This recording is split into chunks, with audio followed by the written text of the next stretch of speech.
Hello friends, welcome back to our channel friends. TS EAMCET 2024 ఇదివరకు TS ఎంసెట్గా ఉన్నటువంటిది. So ఈ year అయితే చేంజ్ అయితే చేసినారనమాట పేరు. సో ఇక్కడ మీరు చూసుకోండి, టీఎస్ ఈఏపీ సెట్ 2024 అనేది ఇచ్చినారు. సో ఇది ఎంట్రన్స్ టెస్ట్ ఏదైతే మనకి అగ్రికల్చర్ కావచ్చు, ఇంజనీరింగ్ కావచ్చు, ఫార్మసీ కావచ్చు, బీఎస్సీ నర్సింగ్ కావచ్చు. సో ఎంట్రన్స్ కొరకు ఎంట్రన్స్ టెస్ట్ అయితే అప్లై చేయాల్సి ఉంటుంది. సో ఫర్ దట్ మనం అయితే అప్లికేషన్ అయితే చేసుకోవాలి. సో ఈ వీడియోలో మనం బీఎస్సీ నర్సింగ్కి ఎలా అప్లికేషన్ చేసుకోవాలి అనేది చూద్దాం ఫ్రెండ్స్, స్టెప్ బై స్టెప్. ఇక్కడ మనకి చూసుకున్నట్లయితే ఒక 3 స్టెప్స్ అయితే ఉంటాయి అప్లికేషన్ ప్రొసీజర్లో. సో మీరైతే ముందుగా వచ్చేసి మీ దగ్గర ఉన్నటువంటి ఫీ అమౌంట్, మీ కేటగిరీకి సంబంధించిన ఫీ అమౌంట్ అయితే రెడీ చేసుకుని పెట్టుకోండి. ఇంజనీరింగ్ వాళ్ళైతే ఎస్సీ ఎస్టీ వాళ్ళైతే 500 rupees, and other caste BC and OC వాళ్ళైతే 900 రూపీస్. సేమ్ యథావిధిగా అగ్రికల్చర్ అండ్ ఫార్మసీకి కూడా ఉంది. అగ్రికల్చర్ అండ్ ఫార్మసీలో మనకి నర్సింగ్ కూడా ఇంక్లూడ్ అయి ఉంటుంది అనమాట. నర్సింగ్ వాళ్ళకి వచ్చేసి ఎస్సీ ఎస్టీ అయితే 500 రూపీస్, అండ్ అదర్ క్యాస్ట్ అంటే like OC and BC category వాళ్ళకి వచ్చేసి చూసినట్టయితే 900 రూపీస్ అయితే ఉంటుంది ఫ్రెండ్స్.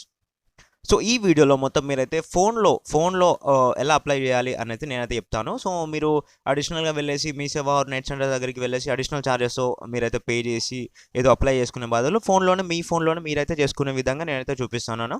సో మీరు ఇక్కడ చూడండి ఫ్రెండ్స్, మనకి 3 స్టెప్స్ అయితే ఇంక్లూడ్ అయి ఉంటాయి అప్లికేషన్ ప్రొసీజర్లో. ఫస్ట్ స్టెప్ వచ్చేసి చూస్తే మనకి ఫస్ట్ స్టెప్లో రిజిస్ట్రేషన్ ఫీ వచ్చేసి పే చేయాలి. అండ్ సెకండ్ స్టెప్లో వచ్చేసి ఆన్లైన్ అప్లికేషన్ అయితే ఫిల్ చేయాలి. అండ్ థర్డ్ స్టెప్లో వచ్చేసి మీరైతే అప్లికేషన్ ఏదైతే ఫిల్ చేసినారో దాని ప్రింట్ అయితే తీసుకోవాలన్నమాట. సో ఫస్ట్ వచ్చేసి మనం అయితే పే రిజిస్ట్రేషన్ ఫీ పై అయితే క్లిక్ చేద్దాం ఫ్రెండ్స్. సో మనకి ఇక్కడ ఒక పాపప్ విండో అయితే వస్తుంది, దాని అయితే క్లోజ్ చేసేసేయండి. సో నెక్స్ట్ వచ్చేసి మనకి పేమెంట్ యొక్క ఫీ పేమెంట్ గురించి అయితే ఒక విండో అయితే ఓపెన్ అవుతుంది ఫ్రెండ్స్. సో ఇక్కడ మీరు వచ్చేసి చూసుకున్నట్లయితే ఫస్ట్ వచ్చేసి ఏ ఎగ్జామ్కి అప్లై చేస్తున్నారు, మీ గ్రూప్ ఏంటి, ఇప్పుడు మీరు ప్రజెంట్ ఇంటర్మీడియట్ చేస్తున్నటువంటి గ్రూప్ ఏందో అది సెలెక్ట్ చేసుకోవాలి. లైక్ ఎంపీసీ అయితే ఎంపీసీ పై క్లిక్ చేయండి, లేదు అంటే బైపీసీ అయితే బైపీసీ పై అయితే క్లిక్ చేయండి. మనము బీఎస్సీ నర్సింగ్ వాళ్ళకి గురించి అప్లై చేస్తున్నాం కాబట్టి సో మీరు బైపీసీ చేస్తుంటే బైపీసీ పై అయితే క్లిక్ చేసేయండి, లేదంటే ఎంబైపీసీ చేస్తుంటే మాత్రం ఎంబైపీసీ పై అయితే క్లిక్ అయితే చేయండి ఫ్రెండ్స్. ఆ తర్వాత నెక్స్ట్ వచ్చేసి నేమ్ ఆఫ్ ద బోర్డ్, మీరు ఇంటర్మీడియట్ తెలంగాణ స్టేట్కి సంబంధించినటువంటి రెగ్యులర్ ఇంటర్మీడియటా, లేదంటే సో ప్రైవేటా, లేదంటే ఇంటర్మీడియట్ లొకేషనలా, డిప్లొమానా, ఇట్లా ఉంటాయి కదా. సో సిబిఎస్ఈ చేసిన వాళ్ళు వేరే ఉంటుంది. సో నేను ఇక్కడ ఇంటర్మీడియట్ రెగ్యులర్ చేశాను కాబట్టి రెగ్యులర్ పై అయితే క్లిక్ చేస్తున్నాను. సో ఆ తర్వాత మనకి ఇక్కడ latest second year hall ticket number అయితే ఇక్కడ ఎంటర్ చేయాలని చెప్తున్నారు. సో మీ దగ్గర ఉంటుంది కదా హాల్ టికెట్స్ వచ్చేసినాయి already. So intermediate second year ఎవరైతే చదువుతున్నారో సో వాళ్ళ హాల్ టికెట్ అయితే ఇక్కడైతే ఎంటర్ చేసేయండి. సో లేదు ఇదివరకు ఎల్టీ చేసిన వారు, లాంగ్ టర్మ్ చేసిన వాళ్ళు ఎవరైతే ఉంటారో సో వాళ్ళు మీ previous second year hall ticket, intermediate hall ticket ఉంది కదా, సో ఆ నెంబర్ అయితే ఇక్కడ ఎంటర్ చేసేయండి ఫ్రెండ్స్. సో ఆ తర్వాత క్యాండిడేట్ యొక్క నేమ్ ఆటోమేటిక్గా ఫెచ్ అయిపోతాయి. ఫెచ్ అవ్వకుంటే మాత్రం డైరెక్ట్ మీరు అది మీ name as per SSC marks మెమోలో ఉన్నట్టుగా మీ నేమ్ అయితే ఎంటర్ చేసేయండి. అండ్ మీ డేట్ ఆఫ్ బర్త్ ఎస్ఎస్సిలో ఉన్నట్టుగానే. నెక్స్ట్ వచ్చేసి చూస్తున్నట్లయితే క్యాండిడేట్ యొక్క స్టూడెంట్ మొబైల్ నెంబర్, లైక్ మీ వర్కింగ్ మొబైల్ నెంబర్ అయితే ఇవ్వండి, ఎందుకంటే కౌన్సిలింగ్ వరకు మీకు ఇదే మొబైల్ నెంబర్ అయితే ఉంటుంది. సో రిజిస్టర్డ్ మొబైల్ నెంబర్ అంటాము దీన్ని. సో మీరు వర్కింగ్ మొబైల్ నెంబర్ అయితే ఇచ్చేసేయండి. ఎప్పటికీ ఫ్రెండ్స్ వర్కింగ్ మొబైల్ నెంబర్ అయితే ఇవ్వడానికి అయితే ట్రై అయితే చేయండి ఫ్రెండ్స్. ఆ తర్వాత ఆల్టర్నేట్ మొబైల్ నెంబర్ అయితే మీ ఫాదర్ మదర్ ఎవరిదైతే ఉందో అదైతే ఇచ్చేసేయండి. నెక్స్ట్ వచ్చేసి ఈమెయిల్ ఐడి. సో ఇది వరకు ఉన్నటువంటి ఈమెయిల్ ఐడి, పాస్వర్డ్ మీకు అన్నీ తెలుసుంటే మాత్రం ఇక్కడ ఈమెయిల్ ఐడి డీటెయిల్స్ అయితే ఇవ్వండి, లేదు అంటే కొత్త ఈమెయిల్ ఐడి కూడా క్రియేట్ చేసుకొని ఇచ్చినా పర్లేదు. ఓకేనా ఫ్రెండ్స్, ఇక్కడ మీ ఈమెయిల్ ఐడి ఇవ్వాలి. సో ఆ తర్వాత మీ కేటగిరీ అయితే సెట్ చేసుకోండి ఫ్రెండ్స్. మీరు ఓసీ అయితే ఓసీ, బీసీ అయితే బీసీ, ఏదైతే అది సెట్ చేసుకోండి. So as per that category me fee amount అయితే ఇక్కడ ఆటోమేటిక్గా వచ్చేస్తుంది. సో మీరు చూసుకున్న తర్వాత మీకు ఇక్కడ ఈడబ్ల్యూఎస్ సర్టిఫికేట్ వర్తిస్తుందా, అంటే ఎకనామికల్ వీకర్ సెక్షన్ యొక్క సర్టిఫికేట్ ఉందా లేదా అనేది అడుగుతుంది. సో ఇక్కడ జస్ట్ ఇస్తే అయిపోతుంది ఫ్రెండ్స్. సో ఇక్కడ ఈ బాక్స్లో ఇక్కడ ఎస్ ఆర్ నో ఉంది కదా, జస్ట్ ఎస్ ఆర్ నో పై క్లిక్ చేస్తే సరిపోతుంది. సో నేనైతే ఎస్ అయితే ఇచ్చేసినాను.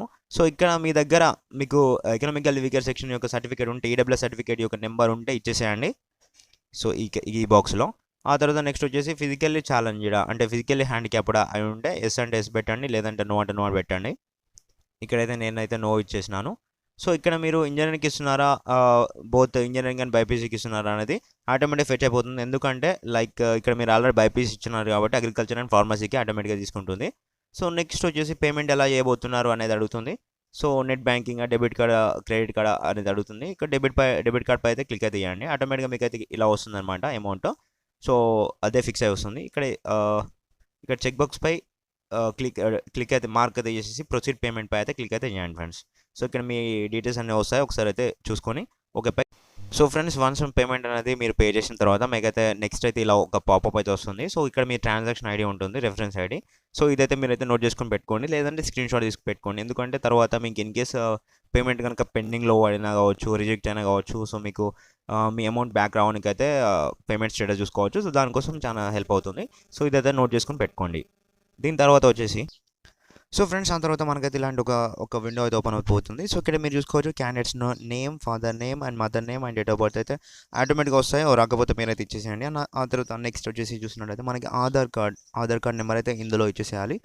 నెక్స్ట్ వచ్చేసి రేషన్ కార్డ్ నెంబర్ ఉంటే ఇవ్వండి, లేదంటే అవసరం లేదు. సో బర్త్ స్టేట్ తెలంగాణ అంటే తెలంగాణ, ఆంధ్ర అంటే ఆంధ్ర ఇచ్చేసేయండి. ఆ తర్వాత బర్త్ డిస్ట్రిక్ట్ అయితే ఇచ్చేసేయండి. నెక్స్ట్ వచ్చేసి మీరు మీ జెండర్ అయితే సెలెక్ట్ చేసుకోవాల్సి ఉంటుంది. ఫీమేలా మేలా అనేది సెలెక్ట్ చేసుకోవాల్సి ఉంటుంది. ఆ తర్వాత మీరు ఓసీ అయితే ఓసీ కేటగిరీ కాబట్టి మీకు సంబంధించిన ఈడబ్ల్యూఎస్సీ యొక్క సర్టిఫికేట్ నెంబర్ అయితే ఇచ్చేసేయాలి. సో ఇప్పుడైతే ఇచ్చేసేయండి. అండ్ నెక్స్ట్ వచ్చేసి ఇక్కడ మీకు అయితే ఈడబ్ల్యూఎస్ సర్టిఫికేట్ ఉందా లేదా అనేది సెలెక్ట్ చేసుకున్న తర్వాత ఇక్కడ ఈడబ్ల్యూఎస్ సర్టిఫికేట్ యొక్క నెంబర్ అయితే ఇచ్చేసాను ఫ్రెండ్స్. ఆ తర్వాత మీకు స్పెషల్ కేటగిరీ సర్టిఫికేట్స్ ఏమైతే ఎన్సీసీ కావచ్చు, సిఏపీ కావచ్చు, స్పోర్ట్స్ కావచ్చు అండ్ గేమ్స్ కావచ్చు అండ్ అలాగే ఫిజికల్లీ హ్యాండిక్యాప్డ్ ఉన్నటువంటి మీకు సర్టిఫికేట్స్ ఏవైతే ఉన్నాయో సో వీటికి సంబంధించినటువంటి డాక్యుమెంట్స్ ఏవైతే ఉన్నాయో సో వీటిపై అయితే టిక్ అయితే చేసి పెట్టుకోండి. సో మీకు ఫర్దర్ కౌన్సిలింగ్ టైంలో అయితే మీరైతే సబ్మిట్ అయితే చేయాల్సి ఉంటుంది. ఆ తర్వాత ఫ్రెండ్స్ కిందకి స్క్రోల్ చేసి మనకైతే ఇలాంటి మైనారిటీ అండ్ నాన్ మైనారిటీ అనేది వస్తుంది. సో ఇక్కడ చాలా మంది అయితే కన్ఫ్యూజ్ అయితే అవుతారు అనమాట. సో ఇక్కడ మీరు ముస్లిం ఆర్ క్రిస్టియన్ మైనారిటీ ఉన్నటువంటి స్టూడెంట్స్ ఎవరైతే ఉన్నారో సో మీరు మైనారిటీ సర్టిఫికేట్ పై అయితే టిక్ మార్క్ అయితే చేసేయండి. లేదు అంటే వేరే వాళ్ళు అయితే నాన్ మైనారిటీ కేటగిరీ కిందకి వస్తారు కాబట్టి సో మీరైతే నాన్ మైనారిటీ కేటగిరీ కింద సో ఇక్కడైతే మీరైతే టిక్ మార్క్ అయితే చేసేయండి.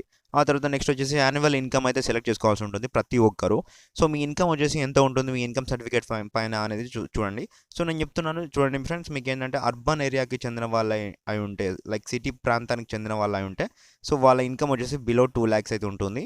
సో లేదు అంటే రూరల్ ఏరియాకి చెందిన వాళ్ళు అయి ఉంటే సో వాళ్ళ ఇన్కమ్ వచ్చేసి బిలో 1.5 lakhs అయితే ఉంటుంది ఫ్రెండ్స్. సో గుర్తుపెట్టుకోండి, ఇలా అయితే మీకైతే ఫీజు రియంబర్స్మెంట్ అయితే వస్తుంది.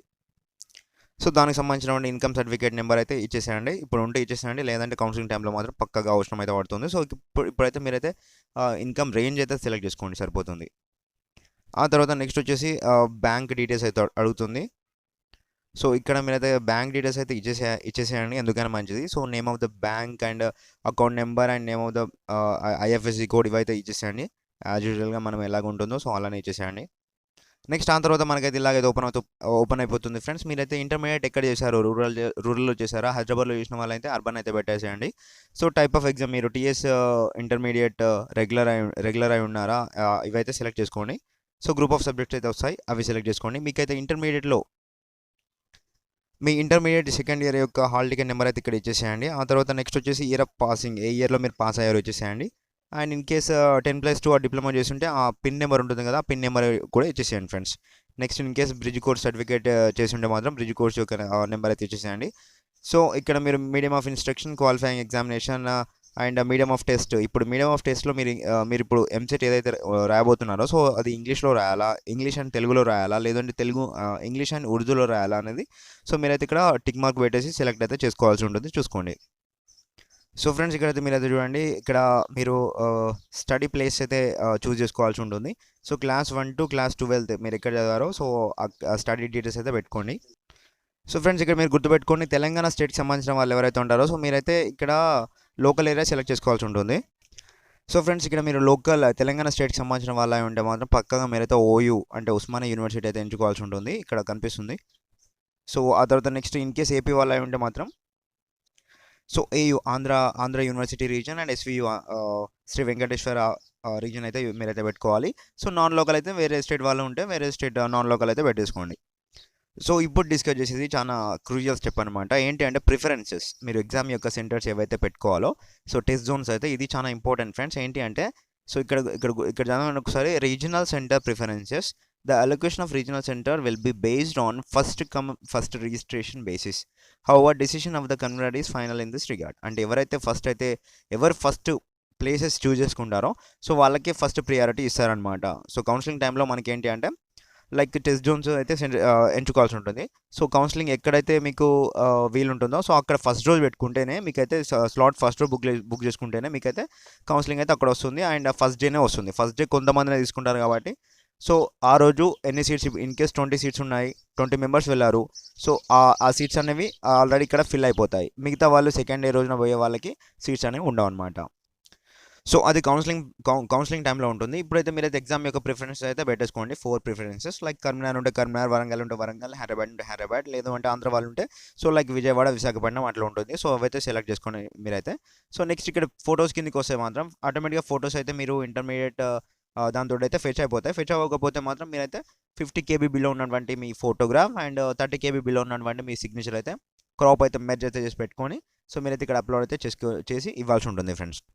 సో ఆ తర్వాత ఫ్రెండ్స్ ఇక్కడైతే టిక్ మార్క్ అయితే చేసేసి మీరైతే ప్రివ్యూ అండ్ సబ్మిట్ పై అయితే క్లిక్ చేసి సబ్మిట్ అయితే చేసేసుకోండి. సో ఫ్రెండ్స్ అవన్నీ అయిపోయిన తర్వాత నెక్స్ట్ మీరు మొబైల్లో చేసినారు కాబట్టి మీ సేవ దగ్గరికి లేదా నెట్ సెంటర్ దగ్గరికి వెళ్ళేసి మీ ప్రింట్ ఇప్పుడు ఫిల్ చేసినటువంటి అప్లికేషన్ ఫామ్ ఉంది కదా అదైతే ప్రింట్ తీసుకొని పెట్టుకోండి. ఇన్ కేస్ పేమెంట్ కనుక మధ్యలో ఫెయిల్ అయి ఉంటే మాత్రం so know your fee payment status పై క్లిక్ చేసి మీరైతే సో ఈ డీటెయిల్స్ అయితే ఎంటర్ చేయండి. లైక్ సెకండ్ ఇయర్ యొక్క hall ticket number and mobile number ఏదైతే మీరు ఇచ్చినారో ఆ mobile number and date of birth and stream మీరు ఎంచుకున్నటువంటి స్ట్రీమ్ క్లిక్ చేసి చెక్ పేమెంట్ స్టేటస్ పై అయితే క్లిక్ చేసి ఆటోమేటిక్గా మీ పేమెంట్ స్టేటస్ అయితే వస్తుంది ఫ్రెండ్స్. సో ఫ్రెండ్స్ ఇది పూర్తిగా బీఎస్సీ నర్సింగ్ ఎవరైతే అప్లై చేయబోతున్నారో సో వాళ్ళకి సంబంధించినటువంటి అప్లికేషన్ ఫామ్. మీకు ఏమైనా డౌట్స్ ఉంటే కింద కామెంట్ సెక్షన్లో తప్పకుండా కామెంట్ అయితే చేయండి, నేను తప్పకుండా రిప్లై అయితే ఇస్తాను. సో ఫ్రెండ్స్ గుర్తుపెట్టుకోండి, హరిబరిగా ఈరోజు చేయకండి, రేపు ఆర్ డే ఆఫ్టర్ టుమారో అయితే మీరు అప్లికేషన్ చేసుకుంటే బెటర్ అని అయితే నేనైతే అనుకుంటున్నాను. సో ఓకేనా ఫ్రెండ్స్, ఏమైనా డౌట్స్ ఉంటే కింద కామెంట్ సెక్షన్లో తెలియజేయండి, లేదంటే మనకి ఇన్స్టాగ్రామ్ పేజ్ కూడా ఉంది, అందులో కాల్ చేసినా చేయొచ్చు, మెసేజ్ చేసినా చేయొచ్చు, నేను తప్పకుండా రిప్లై అయితే ఇస్తాను. Thank you friends.